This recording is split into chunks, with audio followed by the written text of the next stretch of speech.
crown of King's Landing glowed sullen red in the dusk. The great domes and spires like iron embers above an uneasy city. Cobblestones still bore flecks of dried blood, reminders of a duel that had clawed its way into every whispered conversation from Flea Bottom to the Tower of the Hand. Yet for all the rumor mongers and rag pickers who spoke of the Mountain and the Viper, few could say with certainty what had truly happened after the screams faded. In a shuttered room high in Maegor's Holdfast, Oberyn Martell lay beneath light linen sheets, his skin a waxen copper, lips parted as though tasting an old memory. The spear wound in his abdomen had been stitched 4 days earlier by Grand Maester Pycelle, with hands that trembled more than they healed, and again, more deftly, by a slender woman whose braided hair smelled of orange blossom and sea salt. Ellaria Sand rarely wept, but as she coaxed crimson seepage from the swollen flesh, silent tears struck the rushes at her feet like summer rain. Near the foot of the bed, a tall, narrow table hosted a physician's chaos. Clay jars of sour life poultices, a curious marrow-colored salve procured from Korth, thin glass vials that caught the lamplight in shards. At the center stood a single iron cup. Within floated a dull, yellow concoction. Sweetened wine layered over the antitoxin brewed in Sunspear's secret still rooms. The cup's rim bore Oberyn's teeth marks where, delirious from fever, he had bitten down in refusal. Only when Ellaria pressed the wine to his mouth, whispering the names of their daughters one by one, did he drink. The poison that had lain upon Sir Gregor's blade had been unforgiving, and though the mountain's great heart had thundered itself into silence by dawn, the dust of death drifted through Oberyn's veins. Each hour, Pycelle shuffled back to check the Dornish prince's pulse, always surprised to find it faint but present, like the muted drumbeat of a distant carnival. By the 5th night, the fever broke, releasing him into a damp exhaustion that felt almost like cool river water. Oberyn slept, and dreamt of jade-eyed snakes gliding across warm stone toward him, fangs sheathed in mercy. Aye. Dawn's first breath climbed the curtains. In its hush, Oberyn opened his eyes. Pain greeted him, a thick, smoldering ache. But beneath it, he sensed life, stubborn and vital. When he shifted, the bandages tugged, and sweat bloomed along his temples. He listened. No armored footfalls outside the door. Only the faint murmur of sparrows beneath the windowsill, and the low hush of Ellaria's even breathing on a pallet near the hearth. He managed to rise onto an elbow. The motion drew a hiss from between his teeth, yet victory coursed through him in that single, defiant tilt. He would not die here, wrapped in northern linens that smelled of lilac and lint. He would stand beneath a Dornish sky again. Before he could attempt more, the door creaked, and Tyrion Lannister slipped inside, unshaven and exhausted, torchlight limning his mismatched green and black eyes. The imp had looked half-haunted since the duel, though his wit remained intact enough to fill at half the court's pomposities. "You are awake," Tyrion whispered, lips twisting toward a grin. "Gods be good, you took your time. Better late than buried," Oberyn rasped. His voice felt like sand washed down stone sluices. "I gather they have not sewn up your coffin either?" Tyrion shook his head. "I stand before you, accused but unbroken. Your spear ensured that much. Father is displeased, naturally. And Cersei, well, you know my sister's fondness for subtlety. She is sharpening subtler daggers even now." Oberyn reached for the iron cup, but his fingers trembled. Tyrion crossed the room and steadied it to his lips. The liquid this time was plain water, cool as mountain melt. "My daughters?" Oberyn asked once he'd swallowed. "Still in the water gardens, safe as ever," Tyrion said. "A raven flew to Sunspear 2 days past with news of your condition." Prince Doran replied, "Own step at a time. The Viper's dance continues, cryptic even for family." Oberyn allowed the water to settle. "I must see him," he murmured. "And then I must see Tommen." Tyrion raised a brow. "Our new king is 8 years old and terrified of you already." "As well he should be." Oberyn eased back against the pillows, jaw tightening. Heroes and vipers both teach hard lessons. The dwarf's smile returned, softer. "Are you certain you wish to stay? Every corridor drips Lannister gold. and many would steal your breath for the chance to wipe their blades on Dornish cloaks. Let them try, Oberyn answered. The mountain thought himself a fortress, yet even mountains crack. He exhaled slowly. I came for justice, Tyrion, not revenge alone. There are bones beneath this city's marble. My sister's bones? And they call for reckoning. Tyrion regarded him for a moment, then nodded. Very well. Then I shall find you a cane and a fitting doublet. Small steps first. Jadand. Datun. Word of Oberyn's survival leaked into the Red Keep by candlelight. The High Septon's acolytes whispered that the stranger's hand had slipped. Washerwomen traded tales of a ghost prince who refused to die so his spear might haunt Tywin Lannister's sleep. When a column of unsullied light gold cloaks marched into the throne room at midday, half the court expected to see a coffin borne before them. Instead, a slender Dornishman with cropped salt and pepper hair, Maester Calla, appeared to announce in calm tones that Prince Oberyn wished to address the king's council. Tywin Lannister sat at the head of the long table in the small council chamber, fingers steepled. Cersei lounged to his right, emerald gown pooling like serpent scales. Mace Tyrell tried to look important beside her. Pycelle wheezed. Qyburn smiled as though recalling a pleasant dissection. When Oberyn entered, cane under one arm, Ilaria a step behind, silence fractured. He wore black silk shot through with burnt copper threads. The Dornish sunburst flared upon his breast in scarlet rubies. His stride was deliberate, but one could see the stiffness at his side where stitches still held. Each tap of the cane echoed like a drumbeat. Tywin's iron-shod gaze swept Oberyn's face. I had not expected you on your feet. I am difficult to bury, Lord Tywin, Oberyn replied, bowing with a flourish almost too deep for his aching ribs. My thanks for the hospitality all the same. Cersei's voice dripped honeyed disdain. Prince Oberyn, the council meets to discuss grain shipments, and Dornish titles can await. On the contrary, Oberyn cut in, this concerns the realm, and my presence is no longer as guest, but as claimant. Tywin's lids narrowed. Claimant to what exactly? Oberyn set his cane against the table's edge, planting both hands upon the polished oak. To justice for Elia of Dorne, murdered at the sack of this city. Justice you promised when I agreed to champion your son. Sir Gregor Clegane was your creature, Lord Tywin, and by poison or blade, his life is forfeit. I intend to see the sentence carried. Pycelle coughed, beard quivering. Sir Gregor lies beyond earthly judgment now. The gods have seen fit. Spare me piety, Oberyn snapped. And the old maester recoiled. Gregor's corpse still steams in the black cells while your Qyburn toys with it. Is that the god's will or your own? Qyburn's pale eyes glimmered. Strictly a matter of study. Necromancy, Oberyn muttered. Call it what it is. Across the table, Tywin's composure remained unbroken, but tension rippled beneath. What precisely do you ask of us? Oberyn breathed, steadying himself. Pain flickered behind his eyes, yet his voice steadied into soft steel. I ask to remain in King's Landing as envoy of Dorne. I ask for a seat upon this council, and I ask to be named Hand of the King. Key. Gasps cut through the chamber. Mace Tyrell nearly choked. Even Cersei's mask cracked, surprise flaring before anger. You presume much, Tywin said, each word honed thin as a razor. I offer much. Oberyn straightened. Peace with Dorne. My personal guarantee that Sunspear will stand with the Iron Throne against Stannis Baratheon's fleets. And I offer counsel unclouded by Lannister pride. Cersei rose. Our family needs no Dornish viper whispering in Tommen's ear. Your family needs allies? Oberyn countered. Not sycophants. The Seven Kingdoms tremble from plague, pirates, pretenders.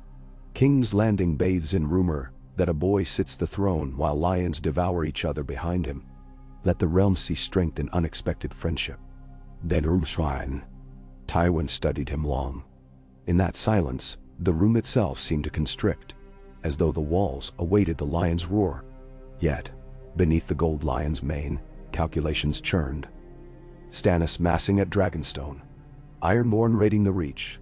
The Dornish spears Tywin could not afford to face. "Very well," Tywin said at last. His voice did not soften, but it relented. "You shall join the council as our advisor on Dornish affairs." "The Hand?" Oberyn asked. "That title remains mine," Tywin stated. Oberyn inclined his head, a smile darting. "For now." 2 weeks later, word reached the city that Stannis had sailed from Dragonstone, under black sails, sigilled with fiery hearts.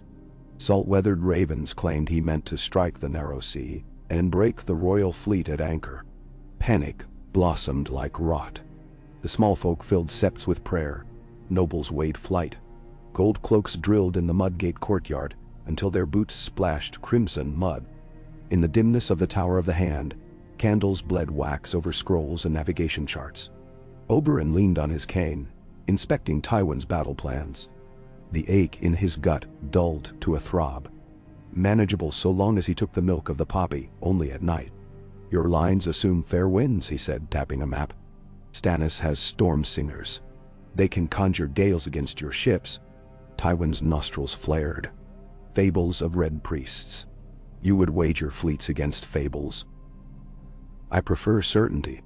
Oberyn moved a Tyrell flagon across the board, plugging a gap off the stepstones. "Send the red wine galleys south to intercept. They have swifter oars. Meanwhile, my cousin Aerys has sand skiffs designed for shallow waters. They'll harry from unseen shoals." Tywin regarded him with something close to grudging respect. "Dornish ships have not sailed under the dragon banner in centuries." "Dragons burned Dorne once," Oberyn answered. "Long memories teach hard caution, but this is not Aegon's time, it is ours." A door opened behind them, and Tommen shuffled in, flanked by Sir Meryn Trant.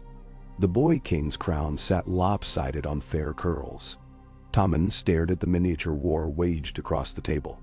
Oberyn knelt. Hiding the wince the movement tore from his stitches. "Your Grace," he said, meeting Tommen's wide blue eyes. "Join us."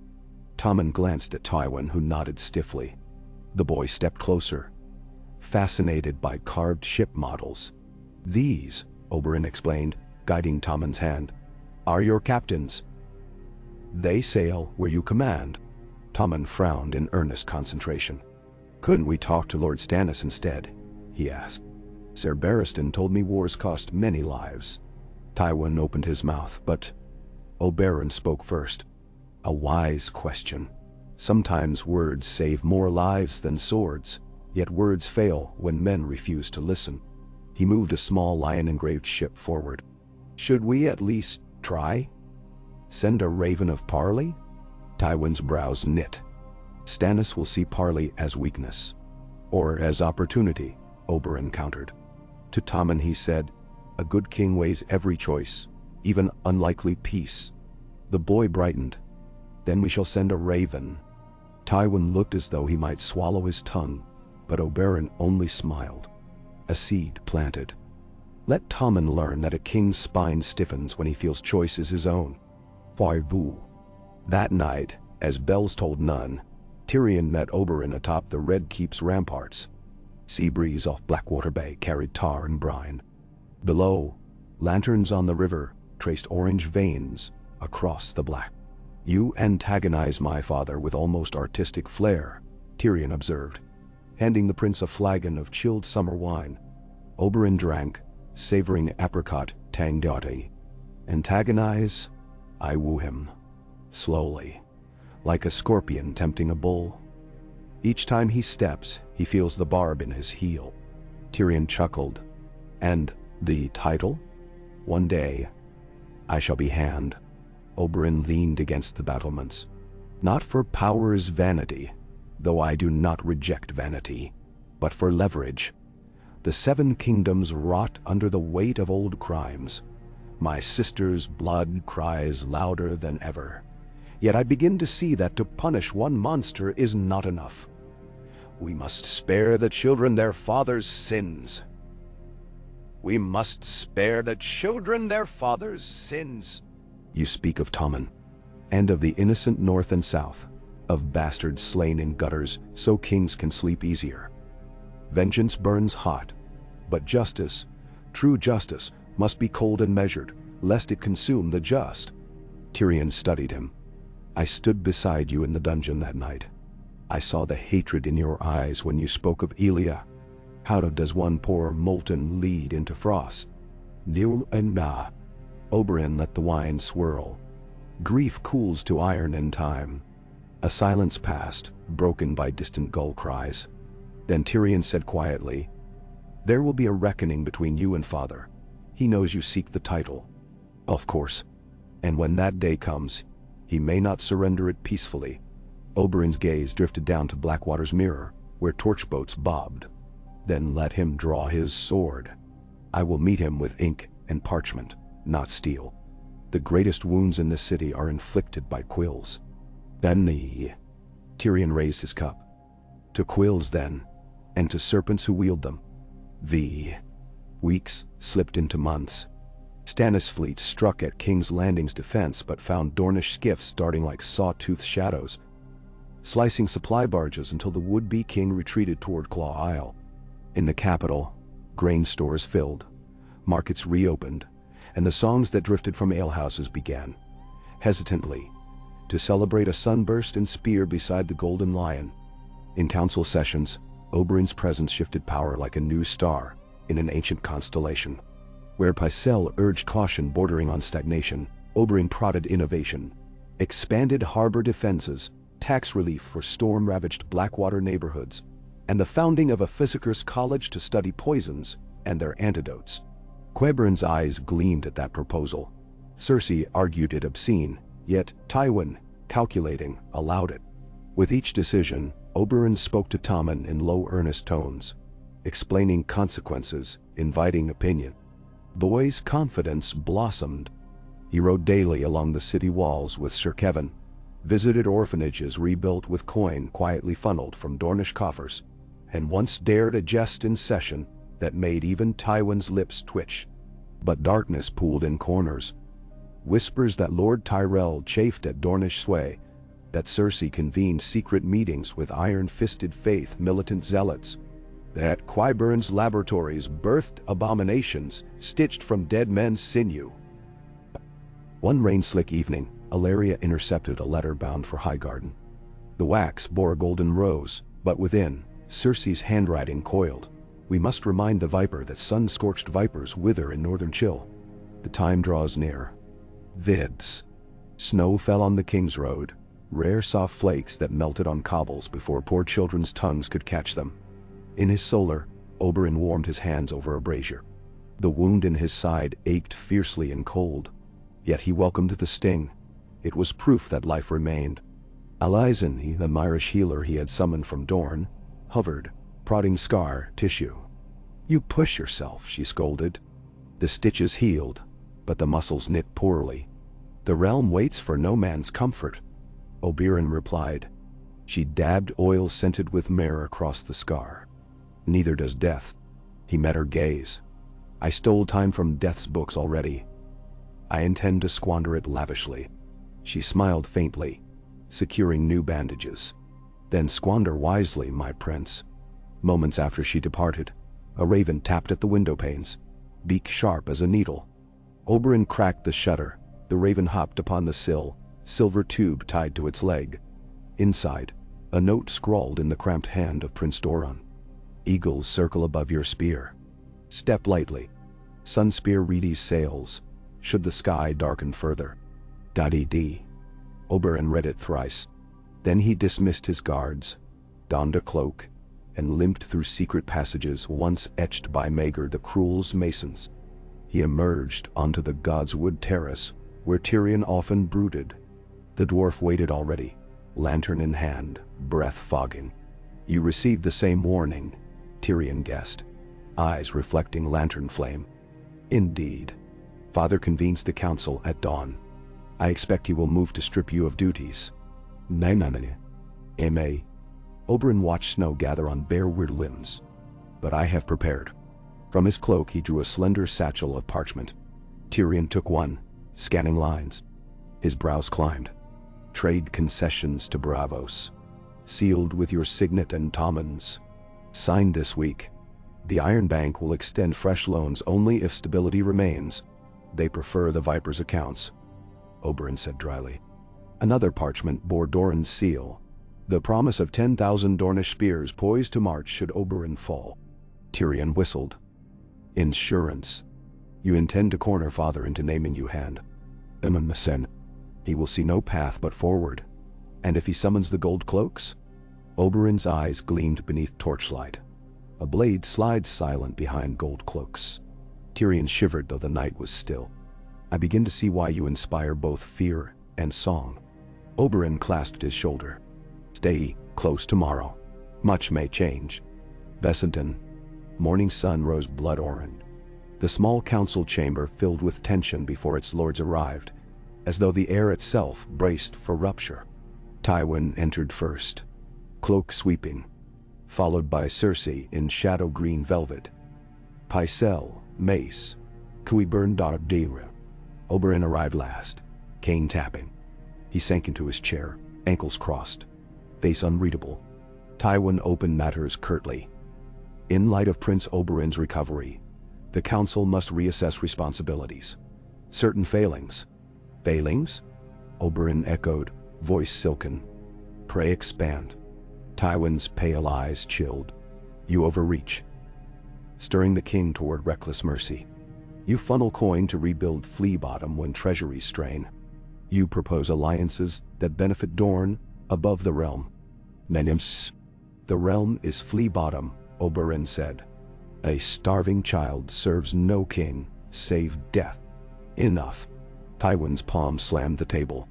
I move that Prince Oberyn be relieved of council duties until further notice. Cersei smirked. Mace muttered assent. Pycelle squeaked a hesitant, "Ay." Qyburn merely observed. Oberyn rose slowly. The ache flared, but he masked it behind wicked amusement. Before votes are tallied, indulge me. He unfurled a parchment bearing Tommen's childish yet regal signature. His Grace has appointed me Lord Regent in matters of city infrastructure and defense. Tywin's jaw set. You forged that. I sat with him as he signed, Oberyn replied. Ask Sir Kevin, who witnessed, or the Septon who affixed the seal. Tywin's knuckles whitened. Regardless, I am hand. A hand may weaken. Oberyn's gaze fell on Cersei. And when it trembles, the king requires steadier guidance. You speak treason. I speak truth. Shall we call the king to decide? Tywin hesitated. Bringing Tommen here risked the boy siding publicly with the Viper. Power balanced on a child's whim. Qyburn's soft voice slithered through the tension. Perhaps a compromise. All eyes turned. Qyburn continued. Prince Oberyn retains his advisory posts. Lord Tywin remains hand. The prince, however, shall tutor his grace in matters of state, under Lord Tywin's oversight. Two halves of the realm braided. Silence. Tywin measured Oberyn. The prince inclined his head. Agreed. Grudging nods circled. 8. That evening, Cersei found Lord Tywin alone in the Hall of Heroes, staring at marble giants. He will unseat you. You see it. Nan? Tywin's voice drifted like winter wind. He tries. Yet snakes coil before they strike. We will shear his fangs, Toch Dao. How? By showing the court what happens to serpents that slither too near lions. Cersei smiled like a drawn dagger. I shall arrange a boar hunt. The Dornish love sport. Tywin's eyes hardened. See that it bleeds. Wainmanen. The royal wood outside the King's Road sprawled green and still. Oberyn rode a dappled gelding, laughter trailing as hounds crashed through underbrush. Elaria rode beside him. Behind, Sir Loras Tyrell guided Tommen on a palfrey, the boy's cheeks flushed with excitement. A boar was flushed, massive, tusks glistening. Horns sounded. The beast barreled into a clearing, snorting steam. Oberyn lowered his small Dornish spear. Reins loose. Memories flickered. The mountains towering horror, the spear tip biting flesh. He steeled himself. Suddenly a horn sounded off pattern, shrill. The boar charged not toward the hounds, but toward Tommen. Chaos erupted. Loras wheeled his horse, but hooves tangled. Tommen pitched, screaming. Oberyn kicked his gelding, pain lancing his side. He thrust his spear, a glancing strike, gouging the boar's shoulder. It veered, sank tusks into Oberyn's gelding. The horse collapsed, pinning his injured leg. Ellaria screamed. Guards surged. Crossbow bolts thudded. The boar fell with a final squeal. Dust, blood, and silence settled. Tommen cried but unharmed. Oberyn gasped as attendants heaved the horse's carcass aside. His old wound tore anew, blood-soaking linen. "Trap," he whispered, eyes meeting Ellaria's. "They aimed for the boy. To blame me." She pressed cloth to his side. "Hold, my love." But riders approached. Cersei, golden hair flying. Her gaze took in the scene. "What treachery is this?" he shouted, voice quaking with feigned rage. "My son nearly slain." Oberyn, pale, managed to smirk. "Perhaps the boar prefers lion meat." Cersei's eyes glared with hatred. "You will answer for this." Tywin arrived soon after, face carved of stone. He surveyed the dead boar, the broken spear, the prince's fresh bleeding, and for a heartbeat, something almost like regret flickered across the Lion Lord's visage. Night in the Red Keep seethed. Rumor claimed Oberyn lay dying once more. Others swore he'd been arrested. In truth, he rested beneath guarded chambers, Ellaria at his side, Tyrion and Prince Tommen keeping vigil. Tywin's council debated heatedly whether the prince should be confined. Pycelle urged incarceration. Mace wavered. Qyburn suggested medical observation. Cersei demanded execution. When dawn cracked, Prince Doran's banner flew in the harbor. A longship of Sunspear, swift and defiant, its crew bearing sealed orders. Tywin read the parchment in private. Its words were plain. Harm Oberyn and Dorne marches. Harm the Boy King and Dorne burns. Choose. Across the city, common folk whispered that perhaps the gods favored the Snake of Sunspear after all. Tywin stood at his balcony, the parchment fluttering in his grasp. Below, Tommen rode circles in the courtyard upon a white mare, Oberyn's gift, laughing under a Dornish sunburst-trimmed cloak.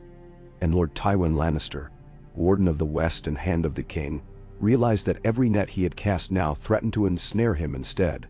The dance had only begun. Gah! Ellaria kept vigil through the night, her hand folded around Oberyn's, until the dark surrendered to misted gray. He woke to the hiss of wet logs in the hearth and the stale odor of coagulant. Every breath rasped like parchment torn against glass. But the pain centered him. It reminded him that conspirators had failed, that he still shaped the day ahead. He asked first for the boy. Tommen, she said, slept in the queen's apartments under layers of quilts and vows of protection. The lad had wept for his serpentine uncle, and only drifted off once serpounds curled across his ribs. The tenderness of it pricked Oberyn more keenly than any needle. Tyrion arrived soon after dawn, eyes red, cloak drenched from low clouds breaking on the ramparts. He examined the wound, made grim sounds, then produced a small decanter of gold-tinted liquid. Yellow of the sunset, he called it. Drinks like honey, murders like wildfire. 2 swallows, and you'll forget you even own organs. Oberyn grinned at the jest, but waved the liquor away. He needed clarity, not oblivion. Tyrion supposed as much. He set the decanter on the sill, drawstring fingers twitching with nerves. They discussed the hunt in soft voices, so the guards would not overhear. The path of the boar, the horn miscue, the slope that angled beast and boy into collision. It reeked of orchestration. Cersei traffics in unfortunate accidents, Tyrion murmured. Boar's wine, moon tea, whatever bleeds or blurs a man's footing. Oberyn pictured the queen's thin smile in the council chamber, the little flare of delight she masked too late when Tywin slammed the table. Poison ran thicker than Valyrian blood inside that family. He sent Ellaria to fetch Maester Khal.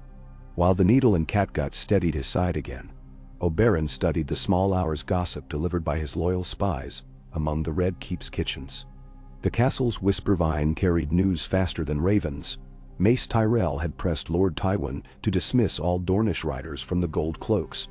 Qyburn lingered in black cell corridors, cradling a jar that sloshed like milk. Cersei wrote 3 letters before sunrise. 2 to Highgarden, 1 to Prince Trystane Martell. The woman's audacity rankled him. She sought to fracture Dorne's unity by dragging Trystane into a northern marriage net. A smooth betrayal, if it worked. But she forgot how Dorne taught children to read codes hidden within veiled threats. When the maester finished, Oberyn ordered his own parchment and quill. With deliberate patience he wrote to Doran, "Cersei stirs a kettle of unrest. Keep sails ready, sand steeds fed." In another letter to the Iron Bank, he amended repayment schedules that Tywin himself had hammered down. He quoted lines from Braavosi fables: "The viper who slept inside a purse, the lily who throttled the dragon." The Iron Bank enjoyed riddles. They rarely missed the blade behind the lyric. By midday the Queen's summons came, delivered by a page who could not meet the prince's eyes. Court must gather in the throne room for an inquiry. Oberyn laughed at the word. Inquiries were knives dressed in lawskins. Yet he allowed 2 guards to help him into fresh silk. This time, a deep russet that glimmered almost black beneath torchlight. The sunburst pin burned ruby at his collarbone, fashioned after old Rhoynar patterns. He strapped no visible weapon, but a Dornish prince never walked unarmed. A sliver of obsidian rested beneath his left cuff, and a garrote of horsehair circled his slender waist like a sash. The throne room gaped with cold expectation. Cersei perched upon the dais in the king's chair, Tommen on a lower throne of polished oak to her right. Tywin stood slightly forward, gloved hands nesting on top of a lion-headed cane. Lords and ladies flanked the marble aisle, Tyrell greens, red wine golds, even the drab grays of minor Crownlands bannermen who rarely glimpsed sunlight beyond tax ledgers. They stared at Oberyn as though he were both spectacle and sentence. At Cersei's nod, Sir Meryn called the hall to order. The charge: reckless endangerment of his grace by willful mismanagement of the royal hunt. She painted the picture with practiced venom.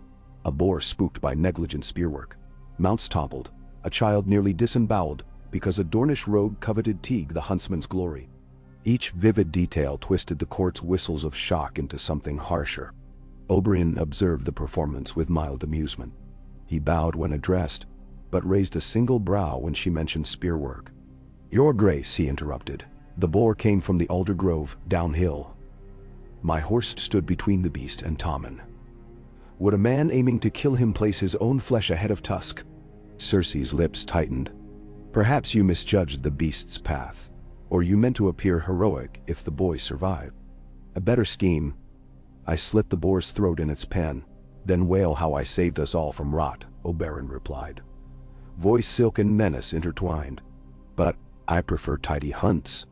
Low chuckles rippled through the gathered knights. Cersei glared them silent. Tywin cleared his throat. His caution signaled he sensed a precipice. "The inquiry will review the huntsman's testimony," he said. Teague stepped forth, hat twisting in calloused hands. Sweat glazed his temples. He recounted horns, dogs, fleeting shadows. Twice he swore he'd never seen the boar bolt uphill at riders before. Qyburn pressed with sly questions about feed troughs, about the morning grains sprinkled with sour apples. Teague faltered, admitted the Queen's kennelmaster had overseen feeding. Oberyn asked only one question: "Did I speak to you before the hunt?" Teague swallowed. "No, my prince. You rode silent, checked the hound's teeth, that's all." Oberyn thanked him. Silence deepened its hold on the court. Then Tommen stood suddenly. His voice quivered but reached every pillar. "Prince Oberyn saved my life. I saw him spear the boar." Small hands clutched at the edges of his cloak. "He's no criminal." Cersei's nostrils flared. She tried to ease him back into the chair, but the boy resisted with unexpected steel. "He is my friend," Tommen insisted. In that moment, the weight of accusation collapsed inward. Lords glanced at one another. Condemning a man defended by their king would be precarious. Tywin read the hall faster than any. He raised his hand, voice measured. "The crown is grateful for Prince Oberyn's valor. Let the matter rest. We will redouble stable precautions and examine horn signals." A single stroke of authority, voiding the inquiry without apology. Cersei's jaw tightened so hard Oberyn worried her teeth might crack. Court dismissed. Oberyn returned to his chambers, blood seeping through new stitches. He collapsed in a chair of carved weirwood and allowed Ilaria to remove the russet doublet. "They will not stop," she whispered. He almost laughed. "They cannot stop. Each blow they strike, I rise again, and the realm watches." But when she pressed a fresh poultice, he grimaced. Resilience demanded steep tithes from flesh. Days passed in wary stillness. Oberyn seldom left his apartments without a cluster of sandsteeds, young volunteers from Dorne who had sworn sword oaths to him. They wore ash Targaryen black to blend with the city guard, yet carried curved Braavosi blades that might confuse an assailant's measure. Tyrion called them painted shadows. The dwarf spent his evenings strategizing with Oberyn over savas and wine. Rumor claimed the two men plotted darker leagues, but mostly they argued shipping tariffs and whether the arbor should be taxed twice for scented candles. At full moon, the Iron Bank's agent arrived. From behind a mask of azure feathers, she delivered a coffer of pale steel. Its mechanism clicked open only for Oberyn's signet. Inside lay vellum contracts witnessing faith in Martell stewardship. Subtle ice slid behind the words. Should the king's hand default again, Braavos would freeze Lannister assets from White Harbor to Myr. Tyrion snorted when he read it. Father will choke on this colder than the wall. They debated when to reveal the coffer. Tyrion favored drip blood suspense. Oberyn preferred slicing the jugular. Ultimately they struck balance. Tywin would receive Braavosi missives the morning of the Harvest Ball, a gala he planned to cement Tyrell alliances. Nothing soured pomp like the stench of dead. On the evening of the ball, chandeliers filled the throne room with amber fire. Every lady shimmered in whispered satin. Every lord preened like a cockerel at dawn. Highgarden minstrels plucked triple-harped melodies that smelled of pears and fortune. Oberyn entered late, alone. Cain traded for a long ebony staff, etched with Rhoynar glyphs. His coat, this time, glowed the deep rows of sunset halos over the stepstones. Lords bowed, ladies curtsied with sly smiles. He accepted their admiration with half a grin that hinted at unslept nights and secrets wrapped in silk. Tywin greeted him with rigorous courtesy. Cersei kissed cheeks that she wished to claw. As they exchanged pleasantries, a Braavosi courier slipped a parchment ribbon into the hand's palm. Tywin unfolded it, pupils shrinking the instant he registered the Iron Bank's insignia. He hid the tremor in a sip of wine, but Oberyn noticed. He asked after the Lord's health. Tywin muttered of unexpected drafts. With Tommen's blessing, Oberyn led the first dance. A spinning Dornish pavane that rippled like desert wind across marble. He invited Lady Olenna next. The Queen of Thorns confessed she'd never trod such steps but pledged to learn. "My knees may crack," she teased, "yet my wits still pivot faster than most gallants here." As they parted, she slipped him a sprig of dried foxglove. "For your pain," she winked. "Or someone else." When music stilled, Tywin summoned the court's attention. He spoke of unity, of the crown's diligence, of harvests expected to fill granaries to bursting. Then he introduced an announcement, voice sonorous. Every eye swung forward, but his sentence froze halfway when the doors boomed outward. Ser Balon Swan strode in silver plate, helm beneath one arm. "Pardon," he said, bowing. "News from the Reach. Euron Greyjoy has taken the shields. His long ships sail upriver, pillaging at will." Murmurs rippled like a fault line. Tyrell lords paled. Margaery pressed a hand to her heart. Even Cersei's arrogance shuddered as she calculated hostage ransoms. Tywin seized the moment. "The realm faces threat on every shore," he declared. "We must marshal disciplined response." He turned deliberately toward Oberyn. "Prince, your counsel is welcome." Oberyn read the calculation. Tywin hoped to anchor him publicly, making refusal appear petty. Instead, the prince bowed. The Ironborn delight in surprise and flame. They strike the sea's throat, then vanish. The Dornish sail south by instinct, but my people remember how to fight raiders. He promised to dispatch 12 swift galleys. Sleek hulls built for shallow water chases. Tyrell admiration softened suspicion. After the assembly, Tywin cornered Oberyn near a wine table. "Lo," he said, "you maneuver too deftly. I tire of games." Oberyn sipped wine, tasted smoke and autumn apples. "We are all pieces on a board," he replied. "I only desire a just endgame." Tywin's gaze hardened. "Dismantle your personal guard. Send them home. In exchange for an undisputed seat at my side. Council, perhaps even the title you covet once Tommen grows." The offer glimmered like polished brass. Bright, too thin to weather storms. Oberyn shook his head. "Your lions hunger, Lord Tywin. They will eat any other hand that feeds them." He left the old lion staring after him, expression unreadable, but for the stark vein throbbing near his temple. That night, Oberyn dreamed of Elia for the first time since the duel. She stood on a balcony overlooking Sunspear's lazy bay. Hair loose, gown of cream linen billowing. She held Rhaenys by the hand. Little Aegon toddled at her feet. When Oberyn stepped forward, the children vanished, sand swirling away on sudden wind. Elia turned and her eyes were twin pits, empty yet drowning him. "Justice," she mouthed. He reached, but she dissolved into 1,000 scorpions that scuttled across the stone, vanishing into fractures. He woke drenched, chest tight. The dream tasted of blood and empty cradles. Dawn found him pacing his chamber, Elaria at the window plaiting her hair. He told her the dream. She pressed his knuckles to her lips. "Justice will come," she whispered. "But not if you die chasing shadows." He nodded yet felt no comfort. Shadows were where vipers hunted best. 2 days later, ravens screeched over the city. News. The Night's Watch appealed for aid. Wildlings battered the wall in waves. Giants marched among them. People in Flea Bottom cared little for far north myths, yet Tywin seized it as urgency. He called council, declared that Westeros must show northern men. This King's Landing still protected its frozen brothers. Supplies of grain, crossbow bolts, heavy boots, all to be gathered. Oberyn recommended recruiting sailors from Dorne used to harsh desert nights. They endured cold better once layered. Cersei scoffed. "Your desert rats will freeze before reaching Moat Kylan." He answered, "Cold kills slowly. Poison kills in silence. Guess which affliction spreads faster."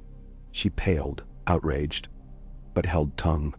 Late one evening, while Oberyn and Tyrion debated the merits of arming city beggars as slingers, a parchment slipped under the door. Tyrion opened it, brow arching. "My sister suggests we dine privately. She includes a vintage from Old Town older than us both." Oberyn squinted at the curling script. "She invites me as well?" Tyrion nodded. "Bizarre. Perhaps she means to mend fences." Oberyn laughed. "Or strip them for spears." Regardless, they accepted. The Queen's solar blazed with candles. Qyburn poured the wine. Cersei offered thin smiles. Conversation began with pleasantries, shifted to Dornish spices, drifted toward Braavosi banking. She asked after Oberyn's wound. He smirked that it might yet bruise her conscience. She offered a toast to survival. They drank. Tyrion's eyes narrowed at the aftertaste, but said nothing. Minutes later, Oberyn's pulse pounded in his ears. Words slipped. The candle flames blurred. He set the goblet down. "Yet another vintage soured by deception," he muttered. Tyrion coughed, signaling a guard. Oberyn waved him off. "Not poison," he whispered. "Dream wine. I recognize the haze." Cersei sauntered nearer. "You need rest," she purred. "Allow my maids to carry you back." He studied her pupils. They danced with satisfaction. Yet, she miscalculated dosage. Dream wine unbalanced him but did not chain him.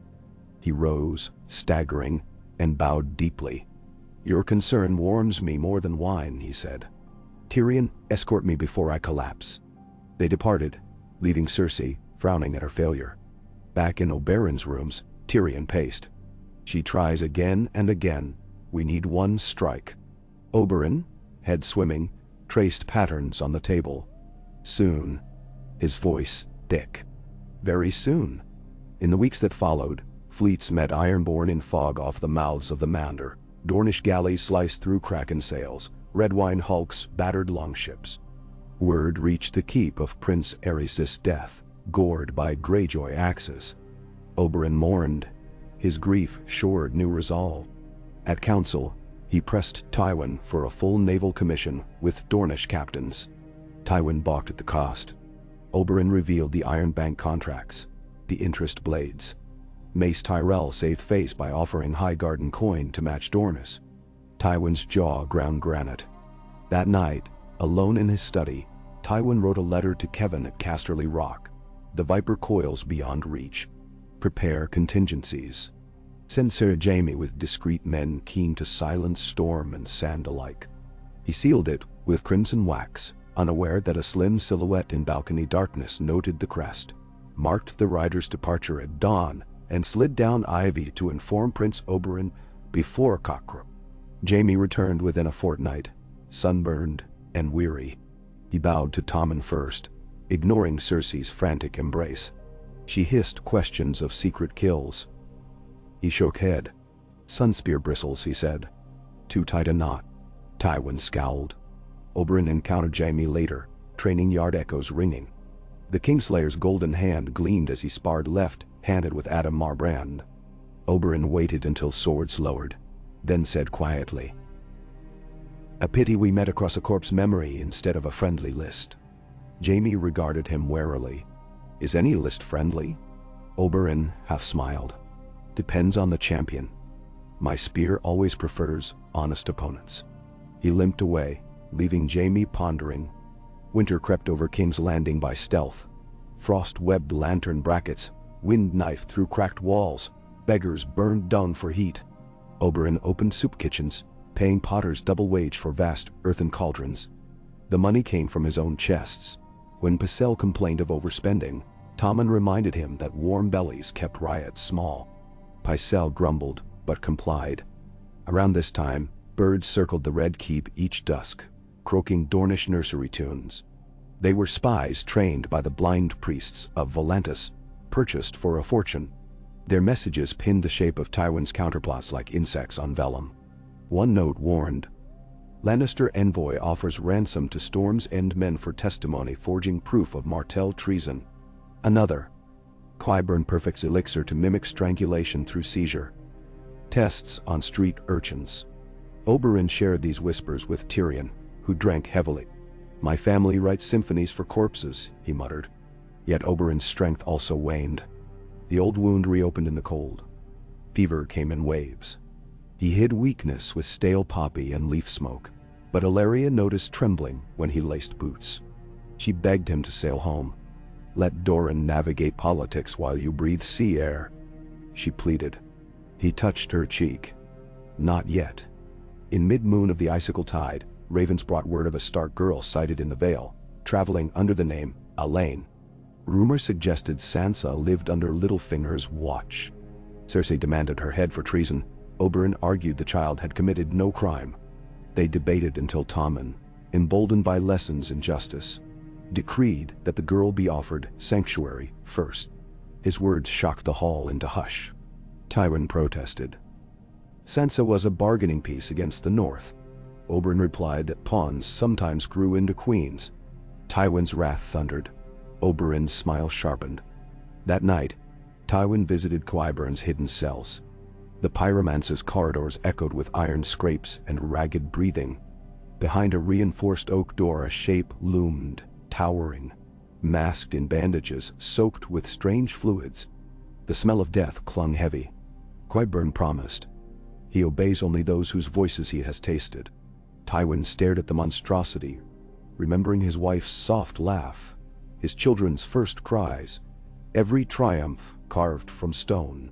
He asked, "When will it be ready?" Qyburn placed a hand on the bandaged giant's shoulder. "He is ready now." 2 nights later, snow drifted across the Roserad. A market crowd gathered around a foreign sword swallower. Prying eyes did not notice a wagon entering through the Gate of the Gods. Tarp stretched over a motionless bulk. It rolled uphill under torch escort, turning into Maegor's darkest vault. Eddies of rumor followed.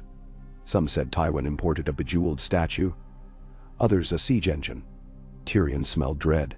He confronted Qyburn at dawn, found only empty vials and a ledger marked with sigils none but maesters used. He hurried to Oberyn, voice hoarse. "Father plans something monstrous. I fear he means to set it loose upon you." Oberyn swallowed sickness. "Let him," he said. "I have stared a mountain in the eye and split its stone." Tyrion shivered. He thought of the mountain's corpse, now perhaps shuffling behind a cage door. The hands scheduled a tourney for the new year, small in purse, but grand in symbolism. Victors would be named royal champions. Qyburn suggested one competitor, a silent knight clad in white. His presence churned excitement. The small folk loved masked legends. Oberyn requested to joust bareback with custom saddle braces to protect his side. Pycelle protested. Tywin approved, too eagerly. Tyrion realized the bait. Tywin meant the silent knight to crush Oberyn before thousands. He warned the prince. Oberyn refused to withdraw. "If I flee, a lion roars louder. Better I strike while music plays." Snowflakes twirled the dawn of the tourney. The royal family occupied a dais draped in crimson banners. Knights glittered in half-sun. They had polished mail to vanity's mirror. The silent knight emerged last. Immense cuirass of pale enamel, visor forged into a snarling contradiction of human and bear. No plume atop helm, no sigil. He carried a greatsword across saddle, as though a baton to orchestrate blood. Oberyn's destrier snorted, sensing tension. The prince wore light scale, pale as dawn rose, gilded edges catching frost shine. His spear, half jousting lance, half Dornish venom, balanced on stirrup hook. Trumpets sounded. Hooves thundered. Lances lowered. In the first pass, Oberyn leaned lightly, letting the silent knight's lance graze his breastplate, deflecting force. His own spear struck the knight's shoulder plate, glancing. Crowds roared approval. Second pass. The silent knight's strength surfaced. He leaned with terrifying precision. Lance tip shattering Oberyn's buckler shield, splinters exploding. The force slammed the prince's chest. He nearly lost seat but twisted hips, sliding back upright. Gasps rippled over stone bleachers. Oberyn's spear scraped the knight's visor, leaving a shallow gouge. Illyria's nails dug her palms. Tyrion clenched pewter flagon. Tywin's eyes glittered behind measured mask. Third pass decided most tilts. Oberyn flicked reins, whispering Rhoynar words of wind. He angled spear low, aiming beneath the silent knight's guard. They met at center. Splinters and sparks flew. Oberyn's spear lodged between Spalder and Gorget, jerking the knight sideways, yet the great figure did not fall. Instead, mailed arm clamped spear shaft, wrenched it free, and flung it aside like straw. Horse and rider skidded to a halt. Roars turned anxious. The silent knight dismounted in a fluid drop that belied mass. He drew the greatsword, 4 feet of brutal gleam. Tourney marshals protested. Swords were not for jousts. He ignored them. He advanced on Oberyn, whose own feet touched ground with wincing grace. No spear, only a dagger at belt. Tyrion began to rise, calling for guards, but Tywin's hand signaled hold. The king watched, eyes wide with both horror and fascination. Oberyn circled, pain flaring. He grabbed a broken lance stub. The silent knight swung overhead. The blade's hiss parted air like prophecy. Oberyn ducked, thrust stub into Gorget's seam, hearing a crunch that should pierce bone, but the knight did not bleed. He backhanded Oberyn. The blow tossed him 5 paces, ribs shrieking. Tyrion shouted for them to stop. Cersei smiled serenely. Blood dribbled over Oberyn's lip. The old wound reopened. Yet he pushed up on one knee. The silent knight stalked. Oberyn rolled left as the sword crashed down, stone shards bursting. He tore off his left gauntlet, revealing a ring with a hollow cavity. From within, a grain of green glass. Jade dream, a manticore toxin, refined by Myrish alchemists. He slipped it between teeth, crushed, then spat at the knight's visor slit as the next strike fell. A hiss. Not from steel, but from melted face within. The silent knight reeled, sword dropping. Oberyn sprang, seized blade hilt, and drove point through visor with all rage he possessed. The helm split. Viscid black fluid spilled upon snow. The knight shuddered, then fell like felled oak. Helm rolled free. Inside, a gray face without eyes, stitched lips. Gasps erupted into screams. This was no man. This was the mountain reborn. Chaos spread. Tywin barked orders. Gold cloaks rushed. Oberyn staggered, crimson staining coat. He raised sword at Tywin across the churn, mouth forming a challenge. Guards closed. Elaria reached him first, throwing arms around, urging retreat. He sagged against her, spent. Within the hour, outraged lords demanded explanation. Qyburn claimed medical advancement. Pycelle fainted.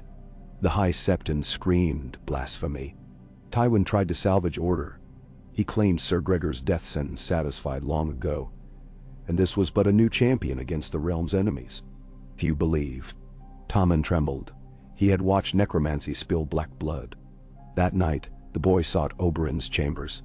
He found the prince propped on pillows, bandaged anew. Tommen knelt. "I did not know," he whispered, tears glimmering. Oberyn stroked the boy's hair. "You saw truth," he soothed. "Truth is seldom gentle." Tommen asked, "Will they punish you?" Oberyn shook his head slowly. "The gods decide outcomes now." Beyond the door, Tyrion argued with Elaria. They debated fleeing. Oberyn listened, heart heavy. He called them in. "No flight," he insisted. "I walked too far into the lion's den to crawl out." He pulled parchment. Tommen's dragon-headed seal, Braavosi contracts, letters from Doran.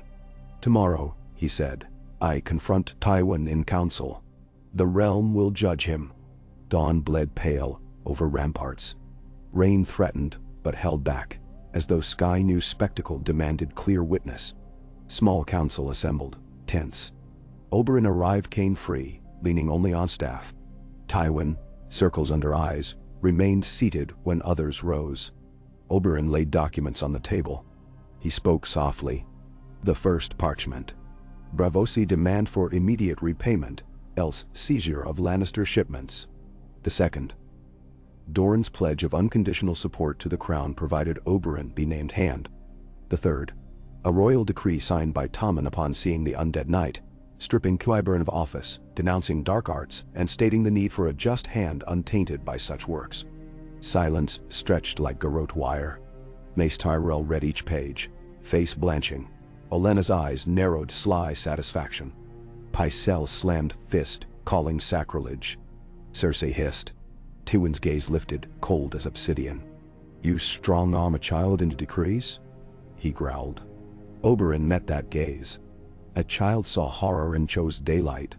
Tywin rose. "You will not steal my throne behind council walls." Oberyn corrected. "Not steal, earn." He gestured to lords present. The mountain's resurrection broke sacred law. "Who else here approves?" None spoke. Even Cersei's lips parted, but no sound. Tywin's jaw clenched. "You force me." His hand slid to dagger. Tyrion, horrified, moved to intercept. In that instant, gold cloaks poured in. Half under Tywin's command, half Dornish guard disguised in city black. Steel rang. Olenna screamed despite herself. Chaos again. Oberyn and Tywin faced across table. Tywin drew. Oberyn grabbed staff. They circled while battle erupted around. Tywin lunged. Oberyn caught blade on ironwood, twisting. Pain lanced side, but he ignored. He swept Tywin's legs. The hand stumbled, slammed against council chairs. "Ela," Oberyn whispered. Vision tunneling. Tywin slashed upward, cut across Oberyn's cheek. Blood spattered parchment. And then Tommen's voice shrilled from doorway. "Stop." The boy stood flanked by Sir Loras and Sir Balon, swords out. "No more killing," he cried. The room froze, by child's command. Gold cloaks lowered weapons. The clang died. Oberyn let staff drop, all. He went to one knee, bowing to the king. Tywin hesitated, then bowed stiffly. Tommen looked at each man, tears on lashes. Father always said the realm comes first, he whispered. I name Prince Oberyn Martell Hand of the King until I am of age. Gasps, then murmurs. Tywin's face drained of color. Oberyn lifted head slowly. Your Grace honors me. Tywin tried protest, but words failed. The council saw a child choose peace over gore. Even Cersei saw the tide shift. She tugged Tommen's cloak, but he shook free. He crossed to Oberyn, took the sunburst pin, and fastened it upon the prince's breast. Cheers rose from guards loyal to Crown First. Dissenters retreated. That night, raven lanterns lined the streets. Bells tolled not for death but for change. Small folk poured wine on cobbles, toasting the Viper Hand. Oberyn stood at balcony above the square of the Mother. Ellaria beside him, Tyrion on his lap. He spoke few words, about justice, about children sleeping without fear, about the promise of a fair realm. The crowd roared. Inside, Tywin packed ledgers in silence. Cersei railed. He ignored. He sent a raven to Kevin. We withdraw to Casterly Rock. The lion does not share a den with serpents. The quill snapped under his grip. He stared at red ink pooling like blood. Weeks rolled. Oberyn commandeered council. He ordered Qyburn's lads sealed, bodies interred, pyres lit with alchemist fire to burn contagion. He reorganized grain guilds, forbade tithe extortion, and opened Dornish trade corridors northward. Highgarden merchants flourished anew. Storm's End, grateful for help against Ironborn, pledged open loyalty. Even houses formerly skeptical of Dorne began sending sons as squires to Martell captains. But victory tasted bittersweet. Fever still haunted Oberyn's nights. Sometimes he coughed black phlegm. Maester Cowley warned of infection burrowing deep. Master the wound, he urged. Or it masters you. Oberyn smiled, weary. I'll rest when peace breathes.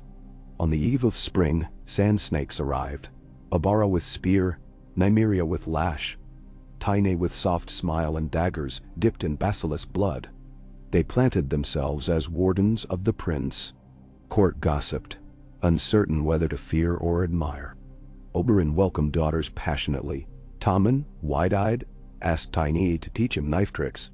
She promised blunt blades. Meanwhile, Olenna Tyrell oversaw marriage negotiations. She proposed Tommen wed Margaery still, but with Dornish blessings to ease tensions. Oberyn endorsed, but insisted on fairer dowry burdens. Highgarden agreed. They saw benefit in allied seas.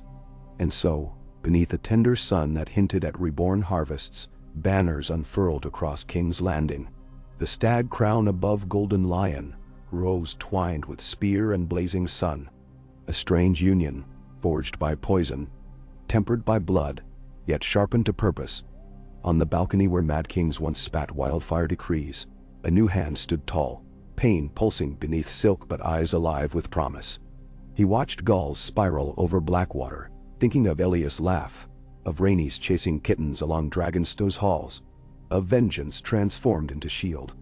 Justice, he murmured. Not a shout, not a taunt, just a prayer falling like pennant cloth upon the wind. Beside him Tyrion clinked goblets. Strange world, he observed. A Martell protects a Lannister, while a Lannister toasts a Martell.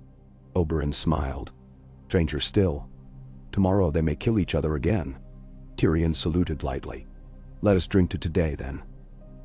I prefer victories that taste of wine, not ash. They drank. The city stretched beneath, restless yet hopeful. And for the first time since he bled on sand and marble, Oberyn felt the future shift, not away from ghosts, but toward something unbearably alive. Night settled rich and deep. From the docks came laughter, Dornish drums, the smell of stewing peppers.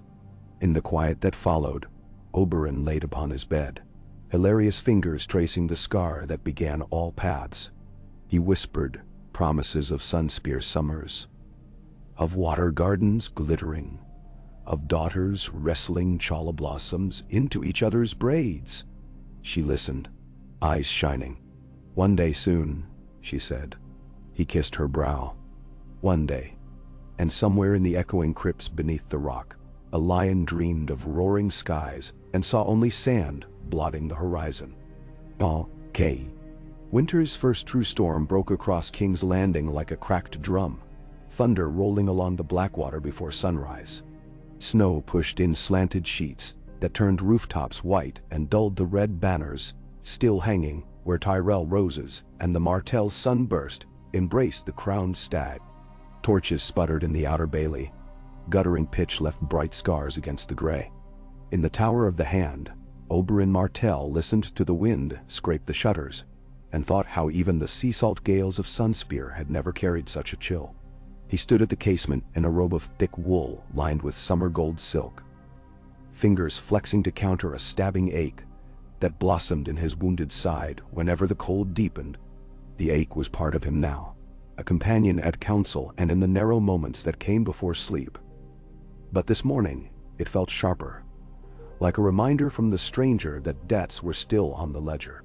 Ilaria stirred beneath the coverlets, dark curls haloed across linen. She watched him through heavy lids, voice husky with the warmth still clinging to her skin. "Rest," she urged. "Let the city freeze without you for one dawn." He smiled, a thin curve tinged with regret. The city never sleeps, and neither can its steward. Besides, Tywin's riders may have reached Casterly by now. I must be sure the ravens that follow carry softer words than his. He paced to the braziers, fed them ironwood chips soaked in pine resin until flames licked higher, and felt the warmth seep up his calves. The old wound eased by a breath. An hour later, he met Tyrion in the council antechamber.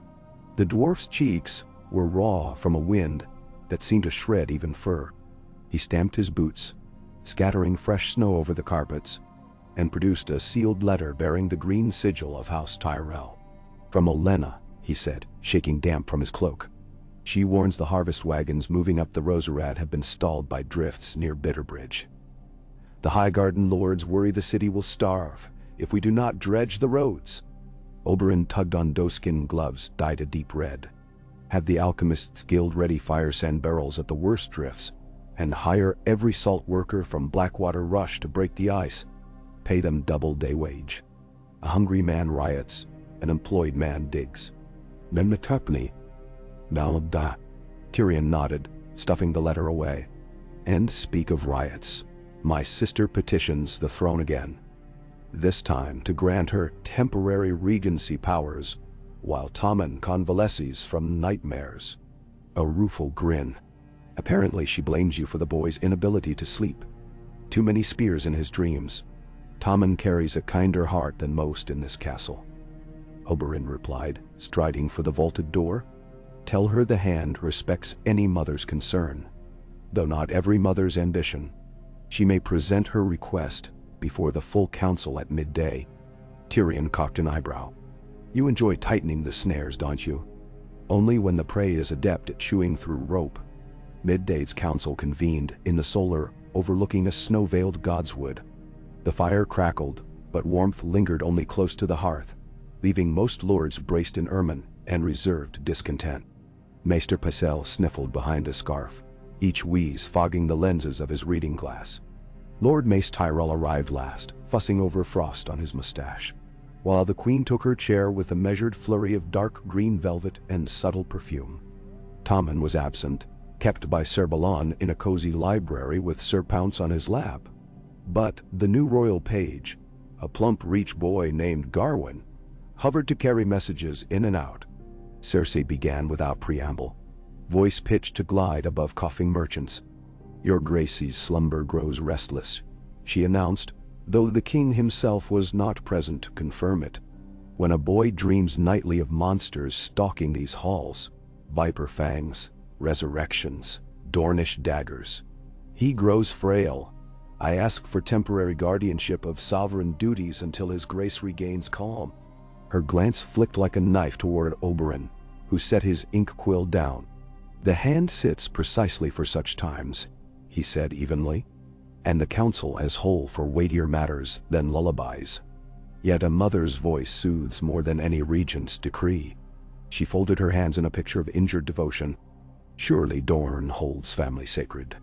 "Family, yes. But my daughters learn courage by facing what haunts shadow corners. not by hiding beneath nursemaid skirts. Murmurs, a few muffled laughs. Cersei's smile frosted over. Pycelle cleared his throat with theatrical frailty. We might compromise. A statement affirming her grace may instruct his grace lessons in piety. Oberyn leaned forward, elbows on eastern cedar. I have already engaged Septa Ciri to counsel Tommen. Piety blooms under guidance, not scold. His eyes never left Cersei. Should we take a vote? Mace Tyrell saw tension like water at boil. He puffed himself tall, eager to insert calm. My ladies and I comfort our dear queen regularly, he began. Yet with harvest blocked and Ironborn raiding our coasts, perhaps guardianship would muddle urgency. He hesitated, then added, High Garden stands with the hand. Cersei's gaze drifted to her Uncle Kevin, recently returned with Jaime from Casterly Rock to assume Master of War. The older Lannister weighed his words carefully. Stability is paramount, he said. Tommen needs both guidance and an unbroken chain of command. He inclined his head to Oberyn. The verdict was clear. The queen rose, skirts brushing chair legs. Very well. Then I shall pray the boy's fever of fears ebbs before winter thaws. She swept out, Pycelle shuffling to keep pace, leaving the chamber heavier with tension, though lighter for her absence. That night, Oberyn walked the lower bailey, escorted by 2 sand steeds wrapped in bar-mothed cloaks. Torches cast red halos in swirling flakes. Beggars huddled under arches beside the pig market, and one called for alms. The prince tossed a coin purse, then turned toward the Dragon Gate, where new iron reinforcements sparkled under lamplight. He traced a gloved finger across the black metal. Tyrion found him there, hood dusted white. I gather the queen plots again, the dwarf said. Oberyn snorted, breath pluming. Plotting nourishes her better than soup. Tyrion handed him a rolled parchment stamped with the Bravosi's seal. The Iron Bank acknowledges our latest payment dispatch, but they note politely that interest now rises with each season starved by war. They remind us Braavos never forgets a coin owed. Nor do scorpions forget a wound, Oberyn murmured, unrolling the note. He scanned the neat script beneath lamplight. I will answer them, and pay another 10th with Dornish silver if Tyrell's shipments fail. He exhaled slowly, mindful of the ache beneath ribs. But I must quell all wars nearer home first. Then I bring 2 rumors, Tyrion said. 1. Euron's Ironborn push north toward Seaguard. The Malisters send pleas for crown support. 2. The Faith rearms. Sparrows gather in alleys, chanting for gold cloaks to disarm or face the Father's judgment. The 7 always smell weakness. Oberyn turned from the gate. Tomorrow, we shall propose a tithe to rebuild septs and feed sparrows. Half from crown coffers, half from the man who most owes them blood. Tyrion cocked his head. Meaning? Lord Tywin's debts to saints go as deep as his debts to Braavos. Oberyn smiled without mirth. He will hate each copper alms. Snow fell thicker overnight, muting the city into a soft hush by dawn. In the Tower of the Hand, ravens arrived like ink blots against the white. One carried a coded scroll from Sunspear, Doran's cipher of broken constellations. Oberyn translated quickly. Ironwood Fleet's patrol stepstones. Word a Golden Company force rumored in Volantis. Banners show a red dragon of Blackfield. Could be Blackfire pretenders. Vigilance. The notion of a claimant across the sea stirred old songs of treason. Oberyn penned swift instructions. Eyes in Lysanmere. Bribe corsair captains for sails that spy, not raid. Offer pardons to stepstones, smugglers for information. He had no desire to fight another Targaryen war. But knowledge was weapon enough, until a blade must strike. During council, he unveiled the tithe for the faith. The High Septon, a plump man robed in cloth of gold, accepted, though with pregnant hesitation. The warrior smiles on generosity, he declared, yet he frowns on sin unpunished. His eyes slid to Tyrion, who raised an eyebrow. Am I sin personified? The dwarf asked lightly. Laughter ripples shivered the hall. But after the Septon left, Kevin leaned over the table. Armies of ragged zealots will not vanish with soup lines. They thirst for blood in the name of justice. and they will recall you once defended pyromancy against their doctrines. No. Then we give them a different justice, Oberyn answered. One that shows sinners paying coin and toil. 1,000 beggars building a new sept will swing fewer clubs. Jaime approached later, request written across his face. They spoke in the rookery tower where ravens pecked corn from cracked bowls. You duel words well, Jaime began. But words alone won't halt the coming storm. He flexed the golden hand, expression distant. The lion's household fractures. Father will not rest while you hold the pin. Enter. Nor will I rest while he hoards old grudges, Oberyn said. But he chose exile to rock. Let him gnaw bitter wine casks there. Jaime shook his head. Not exile, retreat. He'll return with strategies colder than the snow. I know him. The Kingslayer looked out across frosted rooftops. When he does, I will stand between his will and this city. Call it atonement for other sins. His jaw twitched. I owe the realm a debt. Oberyn studied the man who'd once stabbed a mad king in the back and saved 1,000,000 lives. When that hour comes, we stand together, he said finally. Jaime nodded, and for a heartbeat there was shared understanding between Viper and Lion. Word of Euron at Seaguard soon turned to confirmation. A raven from Lord Jason Mallister. Short and urgent. Longships burned fishing villages and nailed severed heads to harbor piers. The message arrived as Oberyn entertained delegations of Wintertown merchants seeking charters to move grain south. He dismissed them with token taxes, then drafted orders to the newly christened Shield Fleet, 16 sleek galleys under Dornish Captain Myra Sand, a bastard cousin raised on deck planks. Their oars would cut north along the coast, harassing reavers and escorting grain hulks. He sent Tyrion to marshal Crownland levies as harbor marines. While the fleet prepared, the Hand's spies learned of quiet gatherings in the Sept of Baelor. Poor fellows knelt in rags before cobbled altars, listening to a gaunt man whose voice carried sovereign fury. They called him the Sparrow of the Shining Path. He preached that kings should bleed as commoners did, that gold cloaks served golden devils, that necromancers had restored a butcher to life while babes starved outside the gates. Oberyn recognized the threat, and on a moonless night he donned a plain brown cloak, slipped among the congregation to witness. He saw tears in calloused eyes and desperation hardened by hunger. He heard names: Tommen, Cersei, even his own, spoken in prayers either for salvation or vengeance.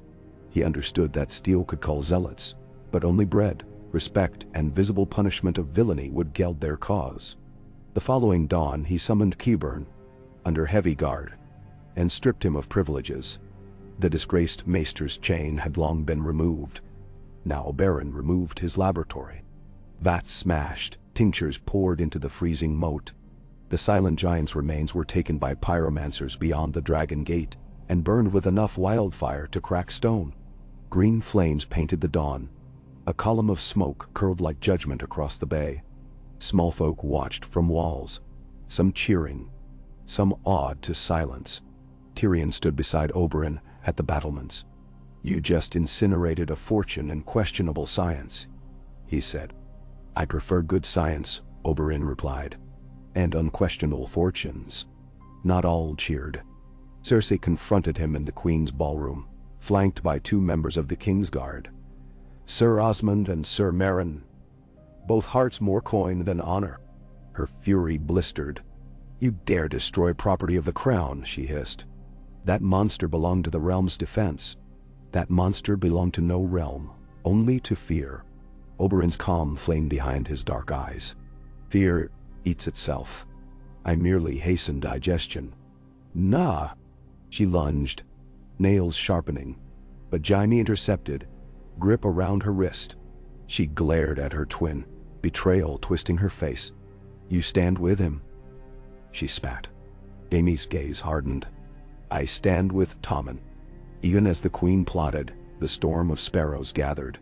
They marched from the Sept through snow, a river of rags and sharpened walking sticks, chanting hymns. Gold cloaks stationed at the mud gate formed spear lines, but hesitated. The men saw kith among the crowd, mothers and sons, maimed veterans. Oberyn met the High Septon on the steps of Baelor. He came alone save for his cane, leaving even his sand steeds behind. The Septon's corpulent features glistened with nerves. He clutched his crystal scepter like a mace. Oberyn spoke loud enough for the throng. The crown will pledge a tithe of grain each 7 day. The crown will task noble lords to share winter stores. And the crown condemns black sorcery that defiles the dead. Accept this, guide your flock, and rebuild in peace. A hush, thick as snow, settled. The sparrow of the shining path emerged, sunken eyes burning. He raised a splintered icon of the seven. Words from a serpent cannot cleanse blood from stone, he declared. Let him walk barefoot among us and taste beggar's broth. Oberyn stepped down, motion swift, boots crunching fresh snow. He unbuckled his fur-lined slippers, set them aside, and continued barefoot across the icy square until his soles numb. He halted before the ragged preacher. I am prince in hand, but I am flesh, he said, breath fogging around each syllable. Flesh bleeds. Flesh feels cold. Flesh is mortal. If you demand I prove this, I have proven. Blood seeped from a cut on his heel where a shard of ice bit. He faced the mass. Now prove you seek justice, not chaos. Feed your children, not your hate. Accept the tithe. The sparrow's gaunt brow furrowed. He bowed stiffly. We accept, yet we watch. He turned, leading the ragged host back toward alleyways. Some spat. Some wept. But they dispersed without clash. Oberyn's heel throbbed. He let the pain ground him. Another coin in the purse of sacrifice. That eve, Maester Call applied honey salve and wrapped his foot. Tyrion visited with mulled wine. You trade toes for peace now? He joked, though worry lined his brow. Oberyn shrugged. Symbolism buys more than swords, and I still have plenty of toes. Letters soon came from Bitterbridge. Tyrell carters reached the worst drifts, burnt fire sand as ordered, and grain wagons rolled again. But Shield's Isle outposts burned. Captain Myra's fleet engaged reavers near Fair Isle, sinking 5 longships, though losing 2 galleys to flaming pots of oil launched from the cliffs. The Dornish captain sent a terse note. Need reinforcements and heavier catapults. Tyrell envoys argued the cost. Oberyn overrode them, ordering blacksmith forges in King's Landing to craft new scorpions using iron originally earmarked for Cersei's private guard. The queen fumed. As if drawn by the tension, snow finally ceased. The city thawed under clear, bitter skies. In that quiet came subtle news. A sell-sail brig docked from Volantis carrying rumors of a boy with silver-gold hair, aboard a golden flagship sailing under a red 3-headed dragon. The boy called himself Aegon Targaryen, rightful heir of Westeros. He claimed the Golden Company behind him, and spoke of landing near Storm's End. Council erupted. Kevin argued the crown must crush any pretender before nobles rallied. Pycelle cooed about prophecy and doom. Tyrion suggested wine. Oberyn listened, then lifted palm. We do not know if this dragon is more than rumor. Storm's End garrisons hold strong. Let their ravens confirm. Meanwhile, every sword we send south weakens our coast against Ironborn. He addressed Kevin. Send ravens to Lords Tarth and Caron. If they see sails of red dragon above black, insist they parley. If the boy is fool, he will attack unready. If wise, he will pursue alliance. Either path reveals truth of claim. Nanan. After council, Jaime again sought him, concern deep. I fought alongside the Golden Company once, briefly outside Tyrosh. They are no fools. If they follow a banner, they believe it. Oberyn nodded. Then perhaps a dragon returns, or a sellsword prince sells false hope. Until we know, we stay the realm's spine. Cersei meanwhile found new allies in shadow. She courted the rogue alchemist Helene of the Black Cells, Qyburn's former apprentice, offering queen's gold for powders that burned flesh yet left bones to show no scorch. Helene accepted. A vile mixture, Nightfire, seeped into assassins' daggers. 3 small folk petitioners died outside the Tower of the Hand. Bodies still warm as letters naming Oberyn their benefactor were planted in pockets. The story spread. Poison followed the viper. 1 prick, and you shared his curse. Tyrion investigated quickly, uncovering the false witness of one cutpurse. Under mild torment, the thief confessed Queen's men paid him. Oberyn refused to parade the evidence. Expose her, and she corners herself further, he told Tyrion. Let truth be net, not lance. In subtle retaliation, he introduced a decree. Any man or woman accused of crimes by secret witness would henceforth receive trial with 3 sworn smallfolk to weigh testimony alongside lords. Justice belongs to realm, not just courts, he said publicly.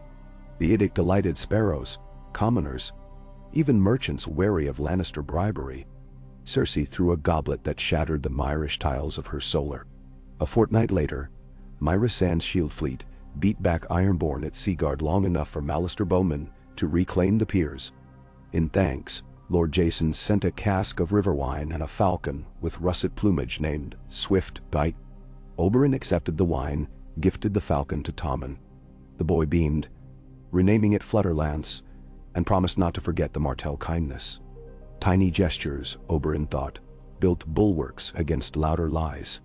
Yet health declined. Calla discovered infection creeping behind the ribline scar. Bitterroot fever, he called it, old toxins mixing with winter damp.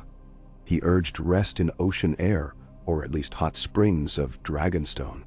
Oberyn listened but shook head. I will not sail while lions prowl. Instead, he drank tinctures, some so bitter they left his tongue numb. Nights blurred. Treaties with Lord Tully's envoys for passage of grain up the Trident, arguments with Kevan over levy quotas, letters to Doran laced with lighter jokes to hide fatigue. Elaria watched shadows deepen under his eyes. She confronted him in the small hours. Dorne needs you alive more than this city needs you dying. He kissed her fingers. This city is the realm. Keep me alive by helping me finish this game. Spring teased with days of sun. Buds split on the godswood, pink over white bark. On such a day, Brandon Tallhart arrived from Winterfell, bearing a peace proposal co-authored by Lady Sansa, recently delivered from the Vale under royal protection, to unite northern lords behind the crown if concessions were made.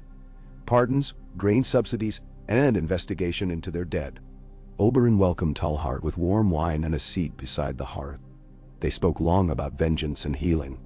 The prince drafted a charter, naming the North a semi-autonomous protectorate, until further votes in Grand Council after the war tides calmed. Tyrion predicted the move would anger many southern lords, Oberyn retorted. Anger can thaw ice faster than apathy. Letters from Dragonstone soon arrived. Saladhor Saan sighted Golden Company ships near Cape Wrath. Storm's End prepared for siege. Lord Caron asked for crown reinforcements. The council reached stalemate. Send armies south or hold King's Landing. Oberyn proposed diplomacy. He would send his personal envoy, Nymeria Sand, famed for silver tongue and quick lash, to parley with this Aegon. Kevan objected. Oberyn reminded he was hand. Tommen already sealed the writ. He gave Nymeria a chest of Myrish glass tokens emblematic of peace.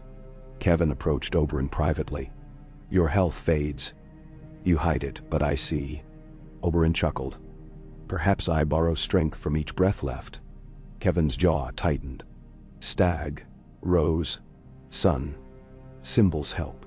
Yet hearts break when leaders die too soon. He offered maesters from Old Town versed in leechcraft. Oberyn refused politely but felt a wave of gratitude toward the gray-templed lion. Not all Lannisters were foes. The Queen's next gambit shattered any fragile goodwill. During a spring feast in honor of the rebuilt Sept of Blessed Mercy, she rose to toast. Wine cups passed along tables. Halfway through the toast, a minstrel collapsed, foaming. Another guest convulsed. Panic raced. Maester Calla rushed to identify basilisk blood in the vintages, served at only the hand's table. Oberyn had not yet sipped. He'd spoken with Tommen about sparrow songs. But 8 others died. Tyrion found the poison cask, traced to a Vinid town broker, who vanished after dealing with a gold-handed man, described suspiciously like Sir Osmond. Jaime confronted his sister. Their shouts rattled hallways. He stormed to Oberyn that night, offered the Queen's arrest. Oberyn shook his head. Arrest her and civil war erupts. Instead, let her feel watched. He drafted an edict. Every cask entering Red Keep now sealed under quadruple sigil of crown, hand, faith, and guild of vintners. The faith's young sparrows would taste first, poisoners would kill their own martyrs. Cersei retreated behind locked doors, furious yet contained. Days later, Nymeria returned from Storm's End with unexpected news, the boy claiming Aegon accepted parley. He offered fealty to Tommen in exchange for recognition as Prince of Dragonstone, and a seat at council, promising Golden Company spears to fight Ironborn. Some lords mocked. Others whispered potential. Oberyn argued that open doors prevented windows from being smashed in the night. He suggested a meeting at Storm's End, hosted by Shira Errol, a neutral lady and widow to war. The council voted. Majority swung with hand. Preparations began. Elaria insisted on traveling with him. Calla objected. The sea air might help the wound, but travel risked infection. Oberyn compromised. He would ride in a closed litter, speak only under canopies, and rest 3 days before meeting. The litter bore sunspear, silk, and heating stones. Tyrion, Jaime, and a dozen sand steeds would escort, along with 50 gold cloaks under Sir Balon sworn to the king first. The queen tried to forbid the mission. Tommen overruled, voice trembling yet determined. "The hand carries my peace," he said. They set out beneath banners striped half sunburst, half crowned stag. Snow had melted into muddy streams, making progress slow. At Fellwood they camped within moss-coated ruins of a holdfast. A raven found them there. Black sails again raided the Mander Delta. Myra Sand wounded defending a merchant carrack. Oberyn wrote quick orders to Captain Oliver Flowers to assume command, hold positions. The journey south brought scents of pine and sea. At night, Oberyn lay awake, listening to waves crash beyond chalk cliffs, and dreamed not of Elia's shattered bones, but of a young king smiling over a realm stitched together by unlikely threads. He saw Cersei on a throne of cracked glass, tears carving rivulets in ash. He saw the High Sparrow blessing bread at Storm's End. He saw Tywin kneeling in a hall of echoes, no sword left to lift. When he woke, sweat cooled against linen, but hope flickered like dawn. At Storm's End the sky roared with gulls. Shira Errol welcomed them within towering granite. Wind whistled through arrow loops, carrying scents of salt and lemon blossoms from hidden gardens. The boy Aegon awaited in a repaired hall, draped with red dragon banners. He bore Valyrian features indeed, violet eyes, pale hair trimmed at shoulders, and wore armor of polished steel inlaid with black enamel dragons. At his side stood Jon Connington, once hand to Aerys, beard silvered, gaze proud. Golden Company captains lined walls, their cloaks patched with elephants and skulls. Aegon stepped forward, voice steady but youthful. "Your Grace, Tommen entrusted you," I answer. "I was born on Dragonstone's storm-lashed night, hidden, carried across sea. Sir Willem Darry kept me. The world forgets, but blood remembers." He knelt, unsheathed the sword, a pale blade not Valyrian yet finely forged, and laid it at Oberyn's feet. "I offer this in pledge. Together we restore peace." Oberyn studied boy's sincerity.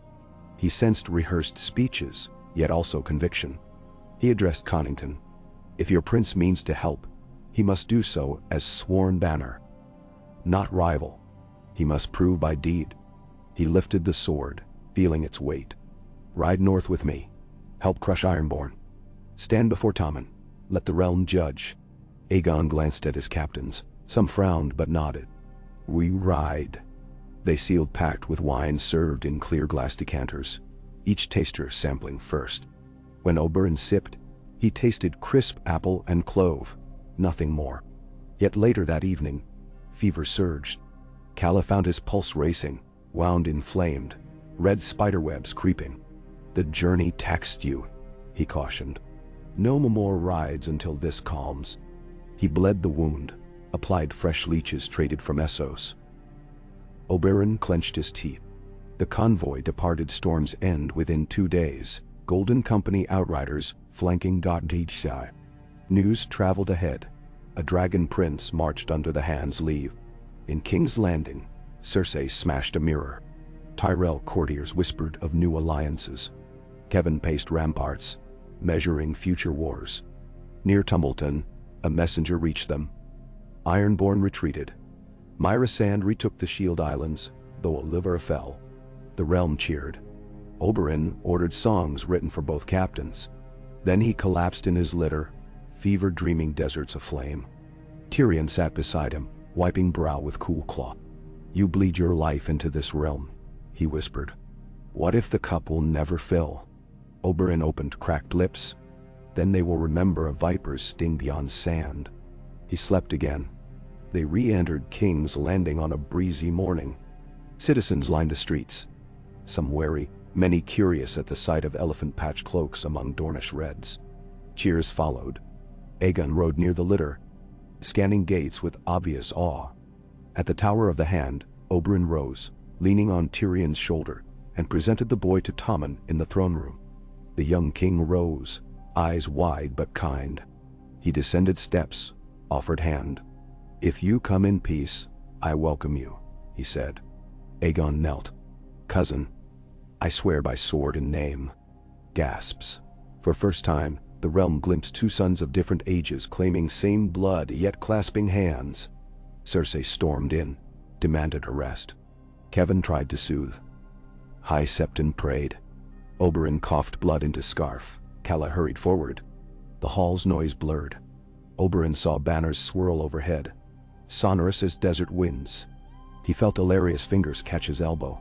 "Time to heal," she whispered. Over weeks that followed, he took bed in a sun-drenched chamber with windows facing east, where dawn painted city roofs gold. Calla's potions battled infection. Illyria read letters aloud. Tyrion and Nymeria argued policy at the door to keep his mind sharp. Tommen visited nightly with Swift, the falcon perched on arm. They spoke of justice, of small folk, of a world where dragons and lions could feast together without claws. Meanwhile, Kevan brokered a grand council for midsummer to ratify alliances. Dornish, Reach, Riverlands, Crownlands, and perhaps Stormlanders under Aegon's captaincy. Some objected, but no lord dared defy combined fleets that now patrolled coast. From Casterly Rock, Tywin sent no reply. But scouts reported forge lights burning day and night beneath the mountains, and merchants whispered of Sellswards arriving from Lys. Oberyn, recovering strength yet still thin, stood at balcony on a mild evening. Below, candles speckled streets like constellations. He felt Illyria's arms wrap his waist. "You have given them hope," she said softly. "They love you." He watched children dancing around a bonfire in Flea Bottom, sparks lifting like fireflies. "Love is fickle," he murmured, "but hope endures." He turned, forehead against hers. "If I'll guard this hope, you will not fall," she answered. "Dorne rises with you." Far off a bell told the hour. Oberyn inhaled deep. The air carried salt, smoke, distant lemon. He closed his eyes, hearing laughter float through dusk, wondering if Elia watched. He whispered a promise into the breeze. For her, for the children lost, for the ones yet to walk safe streets. In the courtyard, Tyrion practiced archery with Aegon, arrow thudding wide, followed by shared laughter. Jaime demonstrated stance, golden hand awkward. The falcon fluttered from Tommen's wrist, circling torchlight. And the viper, for a fleeting span, felt winter thaw into something like spring,